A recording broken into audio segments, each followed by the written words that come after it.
Mohon perhatian, tekan tombol subscribe. Terima kasih atas perhatiannya. Jadi kalau untuk gubernur katanya, Ya, 100 miliar itu sangat mungkin. Untuk menjadi kepala daerah itu memang ada maharnya. Ada informasi kita lihat, tadinya kan kita berharap ada satu perubahan yang signifikan, nggak ada lagi idealisme.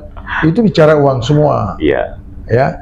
Uang piro. Wah. Mesin politik itu berbuah pada mesin korupsi. Pilkada itu merupakan pintu, ya, untuk menuai bencana. Negara itu memang sangat lemah. Dari ciri-ciri negara gagal itu sebenarnya separuhnya sudah terjadi.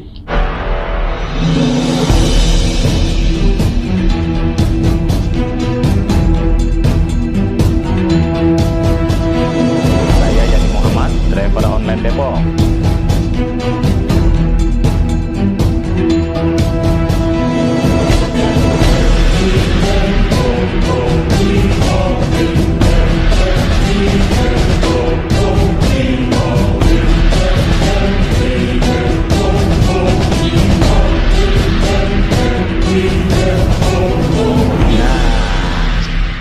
Pak Turyadi, kita kan sudah lihat banyak hasil penelitian, Iya, juga survei ya. iya. Dikatakan mahar politik itu kisaran 100 miliar. Maksudnya 100 miliar gimana Pak itu? Ya store, mahar. Oh, enggak, itu satu orang atau satu partai atau bagaimana ini perlu Ya, dijelasin. tergantung apakah tingkat bupati ya, Iya. kabupaten, Iya, ya mungkin di bawah itu. iya. Ya kalau di total Oh, total ya. 100 miliar itu total ya. Tapi menurut saya bisa lebih besar. Bisa lebih besar. Untuk seorang calon anggota legislatif, Ya. kita lihat kalau untuk nasional itu ada yang habis 5 miliar, ada yang 10 miliar, ada yang 20 miliar. Nah, Nah, ya. Jadi kalau untuk gubernur katanya, ya. 100 miliar itu sangat mungkin. Bahkan bisa lebih ya nih. Bisa lebih, tergantung kita lihat di provinsi mana. Nah, itu Ya. terutama provinsi-provinsi yang kaya. Ya, kayak DKI barangkali itu juga karena masih Ya, kaya itu. ya, ada beberapa provinsi yang sumber daya alamnya melimpah. Ya, betul. Jadi 100 miliar itu kecil. Kecil. Jadi angka ini didapat dari mana Pak untuk standar 100 miliar ini? Ya itu kan dari siapa itu? Dari Ujang Komarudin ya. Oh iya kemarin ya dari Ujang Dia Komarudin. ada penelitian, Survei ya, ada survei ya. Gitu. Tapi menurut saya lebih dari 100 miliar itu. Tetapi intinya adalah bahwa untuk menjadi kepala daerah itu memang ada maharnya. Itu tidak bisa tidak ada seorang kepala daerah yang bisa melenggang tanpa didukung oleh capital, ya, tanpa didukung oleh modal, dan modal itu cukup besar gitu. Kos politik ya. Kos politik gitu. Nah itu sejak kapan sebetulnya Indonesia itu mengenal dengan adanya kos politik yang di luar dari ketentuan barangkali? Jadi ini kan kita lihat ada perubahan di dalam sistem politik kita. Iya. Yang pertama kita lihat partai politik Iya. sekarang ini ya di era demokrasi itu bagaimana menghidupkan partainya. Oh iya. Ya, bagaimana partainya itu bisa Tetap eksis. ya. Nah, itu kan mesti ditopang oleh dana. Ya, mesti ada biaya. Iya. Sehingga dipastikan partai itu bisa terus berjalan. Iya. Berbeda kalau kita lihat ya, mungkin kalau di masa Orde Baru, Iya. itu kan banyak volunteer yang mendukung. Iya. Kalau di era parlementer dulu liberal, itu kan partai-partai itu juga ada iurannya. Oh iya. Jadi partai itu hidup dari iuran anggota. Iya. Partai itu hidup dari sumbangan, ya. para donatur, pada relawan, simpatisan, banyak. Artinya itu ada sumber dananya. Yang kedua kita lihat juga semenjak diberlakukan masa mengambang, itu kan tidak ada lagi yang menghubungkan antara pemilih konstituen itu dengan partai.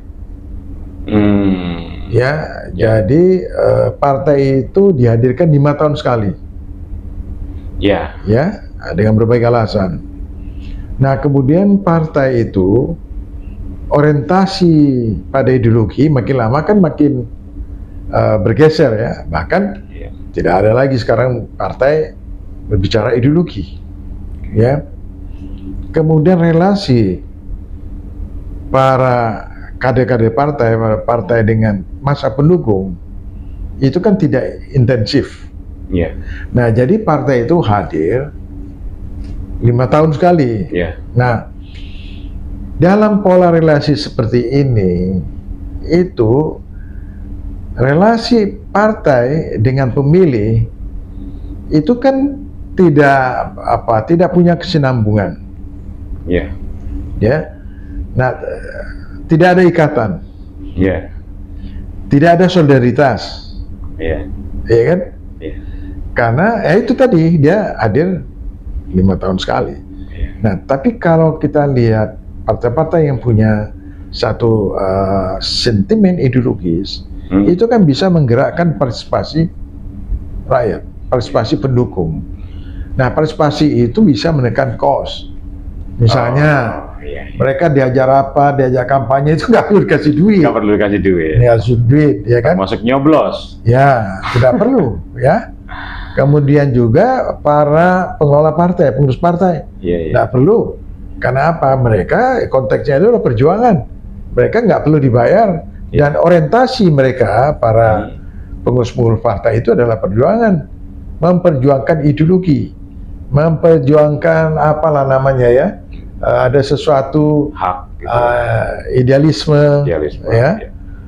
Jadi di situ tidak ada satu imbalan material yang mereka anggap ini adalah bagian dari perjuangan gitu.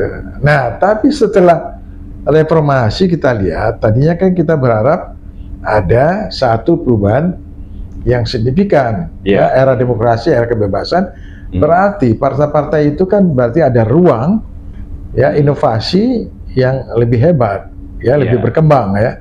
Tapi faktanya ya kita lihat kan nggak jalan itu. Betul. Ya, sekarang apa ada iuran dari anggota partai? Nggak ada.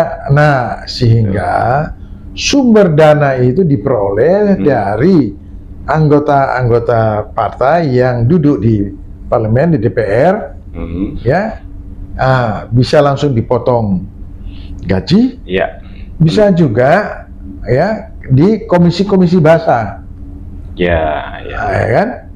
Nah, selain itu apa? Selain itu kalau pilgub ya calon gubernur itu sebagai salah satu sumber ya yang mereka targetkan pendapatan itu ya. Nah, karena dia punya kalkulasi gubernur ini akan ada satu ruang, satu peluang untuk mendapatkan income ya, mungkin bisa lebih dari 100 miliar itu bisa kebayar itu. Nah, tapi sebetulnya kos itu untuk apa aja kalau misalkan Pak TP ketahui kok bisa sampai tinggi sekali gitu? Kan paling tidak apakah ada beberapa meja, kalau istilahnya lah, meja untuk ini, meja untuk ini. Nah, sekarang kita lihat yang menentukan suksesnya tidak pemilih itu elemen apa saja? Pertama, untuk mendapat tiket, rekomendasi dari partai, itu ada bayarnya, ada maharnya, sudah ya. Dan itu kita nggak tahu berapa jumlahnya ya. Tadi disebutkan 100 miliar misalnya untuk kepala daerah itu. Oke. Setelah partai, kan ada stakeholder lain yang langsung. Misalnya? Misalnya? Situ ada Bawaslu, KPUD, ya. Ada apalagi macam-macam itu. betul. ya kan, apa namanya, Tim sesnya lah. iya, ya, elemen-elemennya itu yang menentukan apakah pemilunya aman atau tidak. Pengawasnya, Iya. ya, apalagi banyak sekali. Itu biaya bicara, nggak ada lagi idealisme. Itu bicara uang semua, Iya. ya. Wani piro, kalau di Jawa, ya kan. Iya. Nah, saya kira ini udah gejala umum. Iya. Ya, sudah ada gejala umum. Gejala umum dari Sabang sampai Merauke. Oke, ya. Tapi sampai kapan kira-kira? Ini kan sebetulnya sesuatu yang tidak sehat kan. Di atasnya sudah transaksional, tadi di akar bawahnya yaitu di masyarakat pemilihnya juga transaksional kan. Nah, ini ya. gimana? Jadi ya Pak Tur ya, ini kita lihat di dalam sistem politik kita itu munculnya satu kekuatan baru. Apa yang disebut oligarki. Ya. Oligarki ini adalah segelintir orang yang memiliki sumber kekayaan yang luar biasa. Ya. Dan dia memerlukan akses kekuasaan. Ya, jadi kepala-kepala daerah ini kan mereka akan memiliki kekuasaan. Ya, di daerahnya kan. Daerahnya untuk menentukan. Ya. Terutama misalkan dalam soal tambang, dalam soal sumber daya alam lain, Iya. ya, Kebun ya, atau apa? macam-macam. Kemudian tanah, lahan, ya kan. Nah, itu kalau dilihat sumber ekonomi itu uang semua. Nah, jadi politik itu sudah pertukarkan dengan nilai nilai uang. Nilai uang. Jadi apapun jabatan segala macam itu punya nilai uang. Ya, itu dia bisa hitung kepala ini nilainya sekian. Ya. Ya, kepala daerah ini nilai sekian, wakil ini anggota DPR kepalanya sekian itu sudah bisa dihitung karena mereka ikut menentukan kebijakan. Nah, yang ingin saya katakan ya, Pak Tur, dalam konteks ini sebenarnya partai itu kedaulatannya itu sudah tergerus, ya. Ya. Jadi dia tidak berakar pada masa pendukungnya. Ya. Kalaupun dia berakar, itu karena beberapa sebab ya. Tapi yang jelas, kalau dari temuan penelitian itu adalah di drive dengan uang. Ada yang secara sukarela ada, tapi itu sudah makin lama makin sedikit ya. Terutama kalau partai-partai yang punya basis tradisional, ya itu masih ada. Tapi di samping sentimen primordial, sentimen ideologi sebenarnya, tetap kalau tidak ada uang nggak jalan, Pak. Nggak jalan. Nggak jalan. Nah, jadi partai ini sudah tidak berdaulat, tapi kan mereka perlu eksis, mereka perlu hidup. Ya. Nah, lama-lama dia bergeser menjadi alat, ya, kekuatan ekonomi. Dia menjadi alat oligarki. Iya, betul. Jadi karena dia menentukan pejabat publik, dia juga menentukan kebijakan di parlemen, ya, maka dia merupakan alat dari pemilik modal, gitu ceritanya. Oke, jadi sebetulnya siapa yang melahirkan dulu kalau kita mengatakan dulu mana telur dengan ayam misalkan. Nah, sebetulnya dulu mana antara tadi oligarki dengan sistem politik yang ada ini, sistem pemilu yang sekarang ini. Ini kan rusaknya sistem pemilu ini kan yang apakah sistem politik pemilu ini yang melahirkan oligarki atau oligarki yang melahirkan sistem? Tidak, jadi begini. Jadi oligarki itu sebagai kekuatan ekonomi politik, ya, yang sangat luar biasa. Di dalam relasi kekuasaan, kalau satu kekuatan itu memiliki pengaruh, pengaruhnya itu bisa karena faktor finansial, ya, bisa pengaruh karena orang pegang senjata, ya, bisa pengaruh karena dia punya pengaruh pengikutnya banyak dan seterusnya. Tapi di era sekarang ini kita lihat pengaruh oligarki itu bukan baru sekarang. Dia merupakan satu kekuatan ekonomi yang sudah ada sejak zaman kolonial. Oh iya, iya. Ya. Cuman beda nama aja kan. Nah, beda namanya, ya kan. Tetapi kita lihat selama ini kan masih dalam kendali. Waktu zaman Orde Baru, mereka sebenarnya mendapat hak-hak, privilege, dan dibantu diperkuat oleh negara. Iya. Ya, dan itu di bawah kendali pemerintah Orde Baru. Tapi setelah Orde Baru runtuh, maka dia akan muncul sebagai kekuatan politik baru. Iya. Tapi namanya bukan partai politik. Iya. Tapi pengaruhnya itu sangat luar biasa. Apa? Karena dia punya kekuatan modal. Dengan kekuatan modalnya, kemudian dia mempengaruhi kebijakan, termasuk ya menggiring para politisi, para partai politik ini, ya apa yang mereka harus sesuai dengan apa yang mereka harapkan. Nah ini jadi pilkada ini sebenarnya ya partai atau si calon itu adalah menjadi agent menghubungkan dengan sumber uang. Sumber uang ya. Jadi nggak ada lagi kedaulatan rakyat itu hanya dimanfaatkan di dalam memberikan suara. 5 tahunan. Legitimasi suara. Ya. Ya, 5 tahunan. Tapi setelah itu nggak ada hubungannya. Ada hubungannya.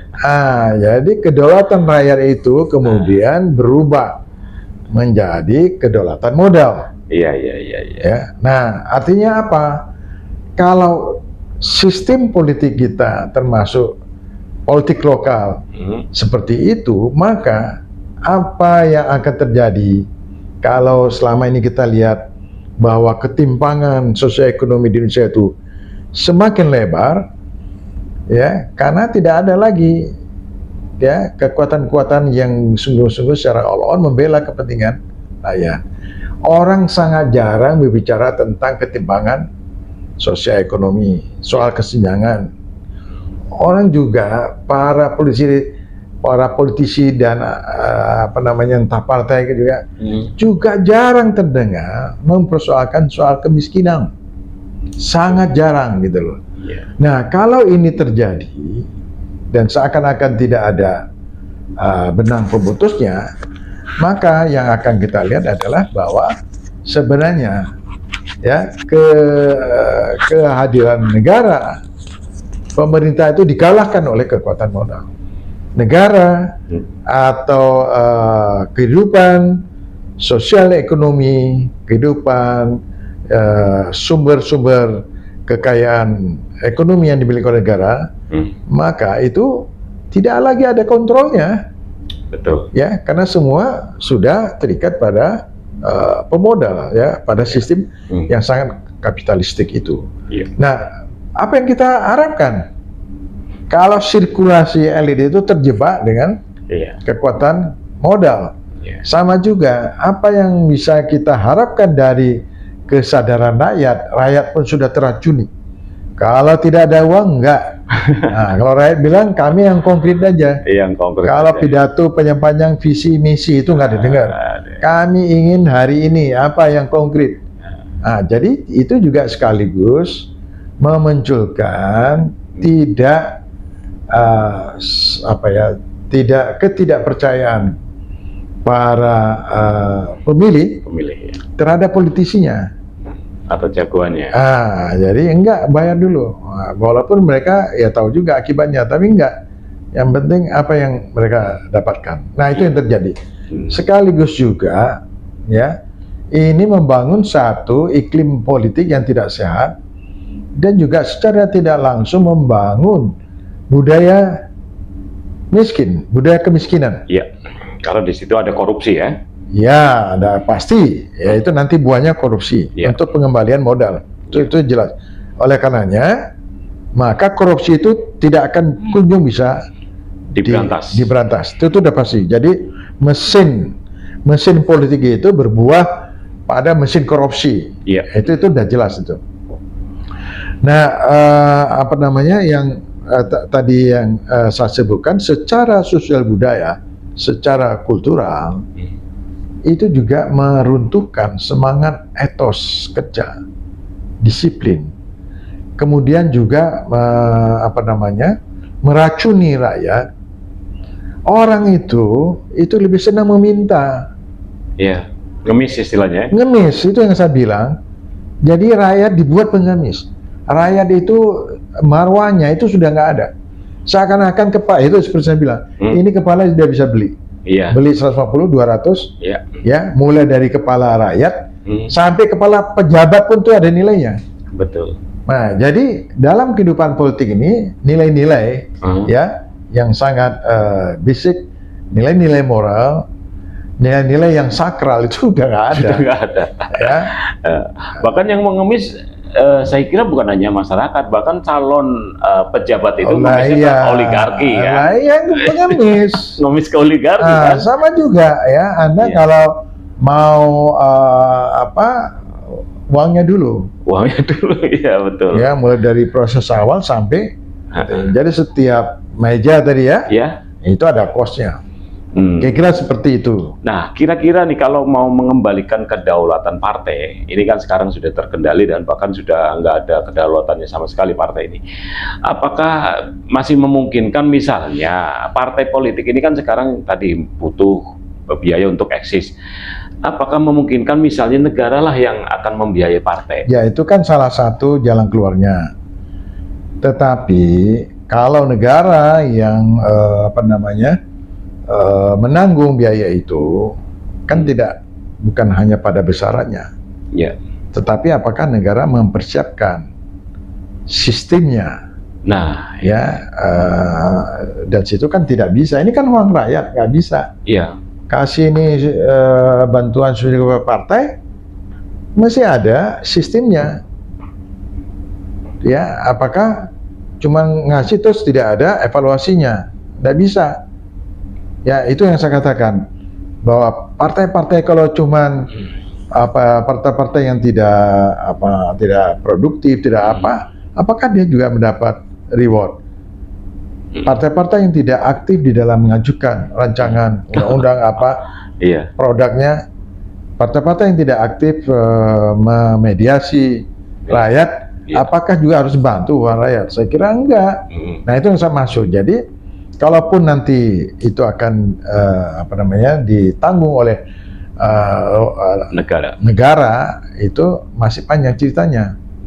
Ya, jadi sistemnya harus dibuat sebenarnya rupa. Tapi saya nggak yakin itu juga akan menyelesaikan tadi persoalan itu. Nah, atau mungkin produk hukumnya, undang-undang pemilunya yang memungkinkan melahirkan sistem ini sehingga memang meruntuhkan kedaulatan partai itu tadi. Ya, jadi itu yang masih centang perenang. Misalnya mulai dari calon presiden, sampai ke bawah calon gubernur, itu mesti ada kontestasi di internal. Ya, dan itu dibuka. Jadi tidak di bawah meja. Di bawah meja, transparan harus. Transparan. Ya, dilihat track record-nya, diuji, visi misi diuji. Sehingga menurut penilaian publik dan ada tim yang menilai, ya nanti dikasih skor, ini yang layak. Ya kan? Oh, dulu Golkar udah bagus tuh. Ada konvensi Golkar oleh presiden gitu. Mestinya juga di level gubernur juga begitu, ada 4 calon yang muncul dari sebuah partai itu diadu supaya kelihatan, supaya partai mengusung memang calon yang memang layak, ada pers, ada semua itu menyorot gitu loh. Ini loh kandidatnya, dilihat track record-nya, dilihat prestasinya, lalu nanti diberikan scoringnya. Jadi bukan berapa uangmu. Ini udah kebalik-balik. Berapa isi tasnya? Berapa isi tasnya? Walaupun kualitas itu nomor kesekian kan? Betul. Isi tasnya dulu. Isi tasnya. Jadi tidak ada kontestasi internal. Mestinya. Kemudian yang belum jalan adalah audit. Laporan itu kan belum jalan. Tadi Pak Tul bilang gimana kalau peraturan jadi rubah? Ya, sebenarnya peraturan sebagian sudah ada, tinggal diperkuat. Nah, kalau mau dirubah, yang akan datang mesti diperketat lagi. Betul. Gitu. Nah, kemudian juga sumbangan.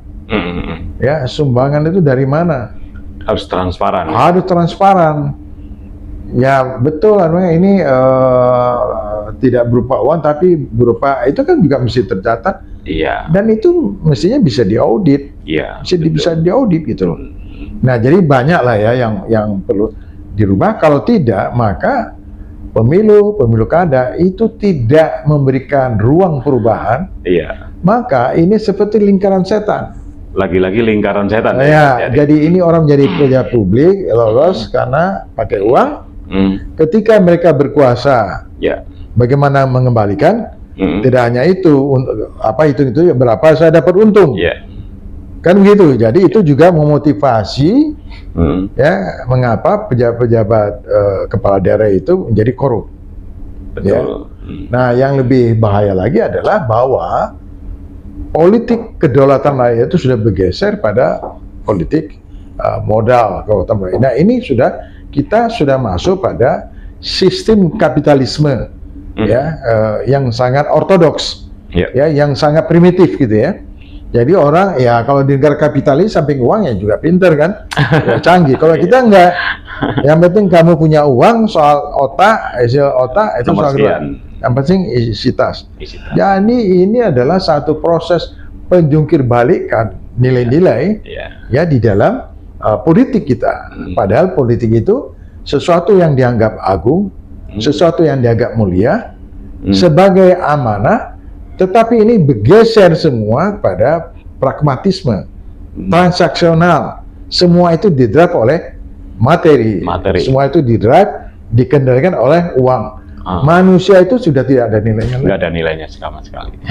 Tapi soal centang perenang tadi, ada yang mengatakan bahwa sebetulnya bersumber kepada Undang-Undang Dasar 45. Ada yang mengatakan bahwa yang tadi Pak TB soal centang perenang dalam sistem pemilu kita atau sistem demokrasi kita, itu perlu dikembalikannya Undang-Undang Dasar 1945 versi yang tanggal 18 Agustus. Kira-kira menurut ya, artinya itu pemilihannya kan dikembalikan lagi.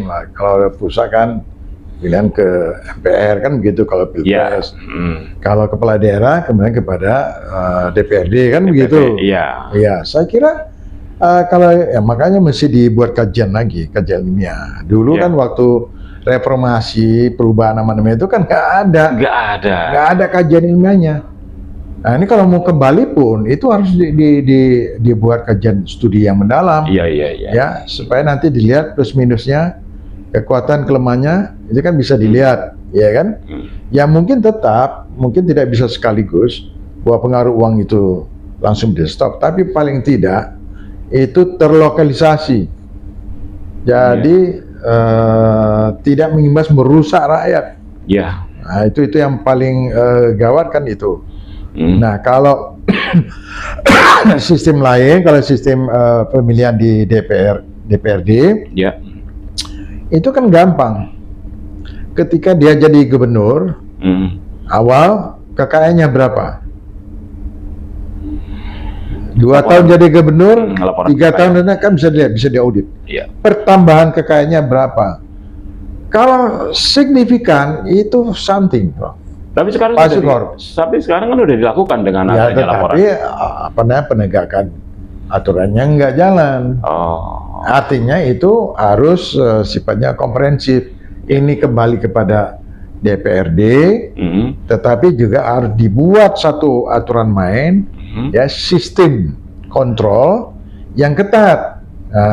Juga kompetisi di internal partai itu juga harus dipersyaratkan. Kalau lebih dari 2 dia harus membuka ke publik, ada kontestasi, itu kan sehat, dan itu juga akan menimbulkan gairah kader-kader partai ya untuk dia punya harapan bagi mereka yang punya prestasi untuk berada pada posisi yang dianggap puncak karir gitu. Jadi itu luar biasa ya kalau ada perubahan-perubahan itu. Kalau tidak, ini betul-betul kita masuk kepada sistem kapitalisme ortodoks yang sangat sangat primitif, luar biasa. Sangat itu. Wah, ini mundurnya luar biasa.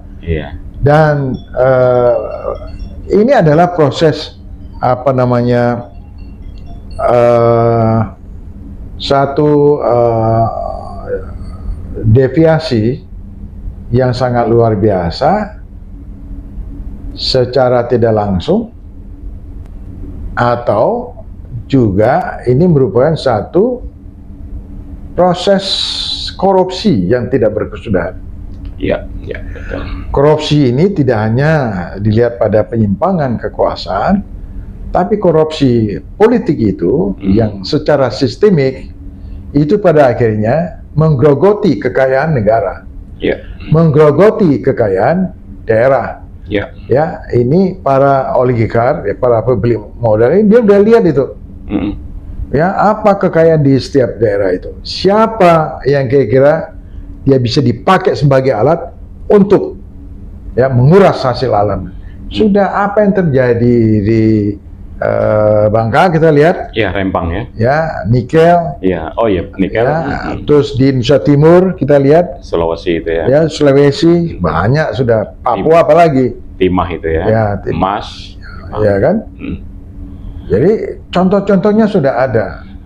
Nah ini semakin memperkuat kalau sistem pemilu kada itu seperti sekarang ini, ya jadi proses pengerukan sumber daya alam yang tidak terkendali, pengerusakan lingkungan yang semakin hebat, ya yang kemudian akan menimpa bencana, dan kemudian melanggengkan korupsi, sekaligus menguatkan ketimpangan, sekaligus apa? Akan melahirkan kantong-kantong kemiskinan.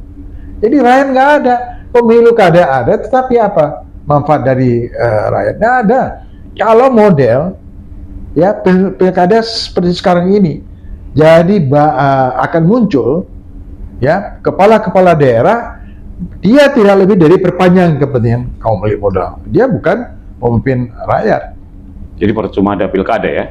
Percuma ada pilkada. Bukan hanya percuma, tetapi pilkada itu merupakan pintu ya untuk menuai bencana yang sangat luar biasa. Oke, Pak. Kira-kira bahaya yang itu kan tadi sudah kembali ke jahiliyah, terus kemudian rusaknya lingkungan, rusaknya segala macam tatanan politik dan budaya dan di masyarakat. Nah, kira-kira nih dalam sistem yang seperti sekarang ini, yang serba transaksional, untuk menjadi seorang kepala negara itu harus mengeluarkan ratusan miliar ya kan.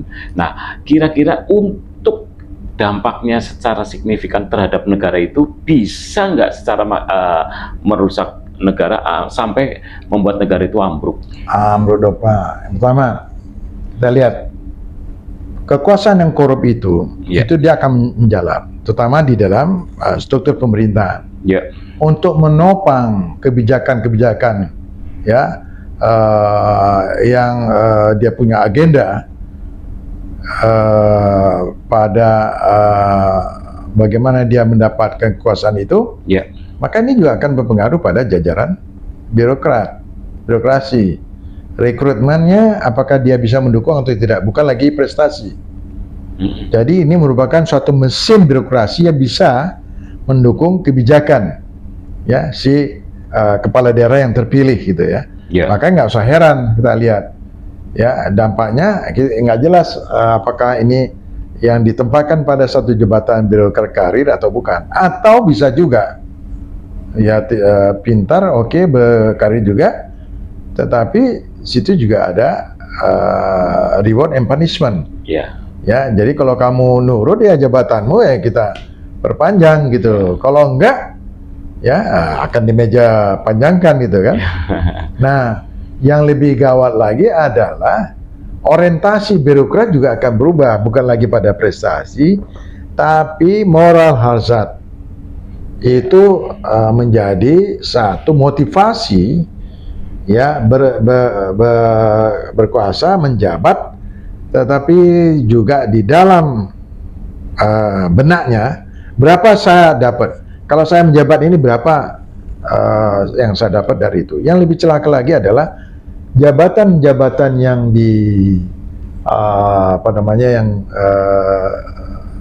ditawarkan itu nggak gratis, Pak. Itu juga ada transaksional. Iya, ada wanitironya. Ada wanitiro. Jabatan ini maka kita udah bisa membayangkan berapa income yang mereka peroleh. Nah, inilah menjadi orientasi kerusakan pada sistem pemilu, sistem politik, sistem pemilu, sistem pilkada kepada dalam birokrasi. Yang kemudian karena orientasinya pada kepentingan ya ekonomi, ya uang gitu kan, maka juga di dalam perencanaan pembangunan itu sudah bisa dilihat mana proyek yang banyak mendatangkan keuntungan, ya kan? Ya. Ya, sudah nggak peduli apakah proyek itu mensejahterakan rakyat, apakah rencana-rencana program itu adalah menurunkan kemiskinan rakyat, nggak peduli. Ya. Ya, jadi yang diprioritaskan adalah sejauh mana sebuah program itu dia bisa ambil ya keuntungannya. Itu yang terjadi. Oke, jadi sebagai penutup Pak TB, berarti ini bisa mengancam kita semua dalam bernegara dong? Oh ya, kan saya katakan. Jadi sistem politik, sistem pemilu ini hampir-hampir tidak ada hubungannya. Bagaimana sistem politik, sistem pemilu sebenarnya memperkuat sistem politik itu sendiri. Sudah. Kemudian memperkuat kepemimpinan nasional, memperkuat kepemimpinan daerah. Sudah. Yang sebenarnya juga bagaimana pemerintah itu bisa secara optimal menjalankan fungsi-fungsi pemerintahan, ya, memproseskan beberapa program atau urusan wajib yang harus dilakukan ya bagi setiap daerah. Itu tandanya kehadiran negara ya. Nah, kita lihat kan tidak, konflik kepentingan itu kan lebih banyak apa yang mereka dapatkan. Nah, kalau ini terus, saya juga sudah mengatakan ada juga implikasi pada secara budaya, secara kultur masyarakat, menjadi pengemis itu semua, kita lihat ya. Apa yang diharapkan? Nah, ini yang saya katakan, ini melemahkan. Ya, kalau kondisi negara seperti ini, pasti pemerintahan yang seperti itu, dia tidak akan mampu menyelesaikan ya banyak masalah di dalam masyarakat. Nah, berarti ini akan muncul ketidakpercayaan, akan muncul keresahan, akan muncul segala macam, dan lama-lama akan terjadi konflik, mengancam pada integrasi, ya, sampai pada yang paling ekstrim. Kalau negara itu tidak bisa menyelesaikan masalah-masalah yang itu tertunda-tunda, kan pengaruh untuk akan terjadi pergolakan daerah. Pemberontakan daerah itu hukum alam. Betul. Nah, jadi Pak Triadi tadi menanyakan apa pengaruhnya. Ya, pengaruh yang langsung ya seperti itu. Artinya negara itu memang sangat lemah. Kalau saya katakan, kalau itu terus, lingkaran setan itu terus berjalan, dari ciri-ciri negara gagal, itu sebenarnya separuhnya sudah terjadi. Baik. Sahabat Popoleh, menarik sekali berbincang-bincang dengan calon gubernur Aceh ini. Jadi kita harus mampu memutus mata rantai atau lingkaran setan tadi, sehingga pilkada kita ini mendapatkan marwah atau bisa mengembalikan marwah pilkada kita. Nah, seperti apa? Ya, kontribusi kalian ini misalkan stop politik uang yang sudah ya diharapkan para kelas menengah, cerdik pandai, guru, ya kan, tokoh-tokoh pers media berkampanye selalu menyerukan kepada rakyat stop politik uang. Jangan memilih calon-calon kepala daerah yang umbar-umbar uang, obral-obral uang. Mampukah? Ya, itu tergantung nawaitu kita. Mungkin itu aja. Wabillahi taufik walhidayah. Wassalamualaikum warahmatullahi wabarakatuh. Waalaikumsalam warahmatullahi wabarakatuh.